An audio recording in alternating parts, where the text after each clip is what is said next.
पांडवों की राजधानी में राजसूय यज्ञ हुआ। सभी लोग बैठे थे।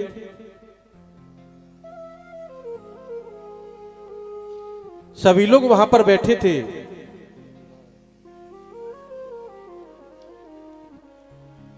तो सबसे पहले कहने लगे कि सबसे पहले पूजा किसकी की जाए इस यज्ञ में, पूजा का अधिकारी कौन है? तो कहते हैं सबसे पहले पूजा का अधिकारी श्री कृष्ण है। उसी सभा में शिशुपाल बैठा था और जैसे ही शिशुपाल ने सुना तो गाली देने लगा। अर्जुन ने जैसे ही देखा तो गांडीव हाथ में लिया। भगवान ने कहा इसका फल इसको अपने आप मिल जाएगा। भगवान का सुदर्शन चक्र आया और उसके सिर को धड़ से अलग कर दिया। उसके अंदर से एक ज्योति निकली। वो भगवान के साथ में, भगवान के चरणों में विलीन हो गई।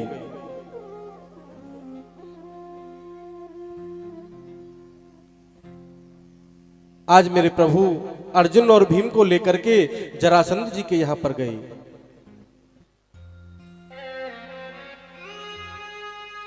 1100 ब्राह्मणों को उसने पाठ पर बिठाया।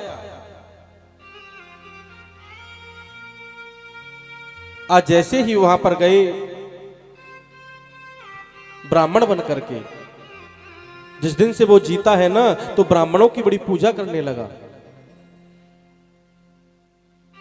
अब तो जैसे ही उसके यहां गए तो वो भगवान को पहचान नहीं सका। ब्राह्मण समझ करके कहने लगा, बोलो तुमको क्या चाहिए? तो भगवान ने कहा, आप हम तीनों में से किसी से युद्ध कर लो। तो उसने भीमसेन की कहा कि आप तो दोनों दुबले पतले हो, मैं इस मोटे ताजी से युद्ध करूंगा। दोनों में युद्ध छिड़ गया। सुबह से लेकर शाम हो गई और जैसे ही सूर्यास्त के बाद में युद्ध बंद हुआ तो सभी अंदर आए और भीमसेन कहने लगे, लाला ये मेरे से युद्ध नहीं होगा। तो जैसे ही दूसरे दिन युद्ध प्रारंभ हुआ तो भगवान ने तिनके को चीरने का इशारा किया।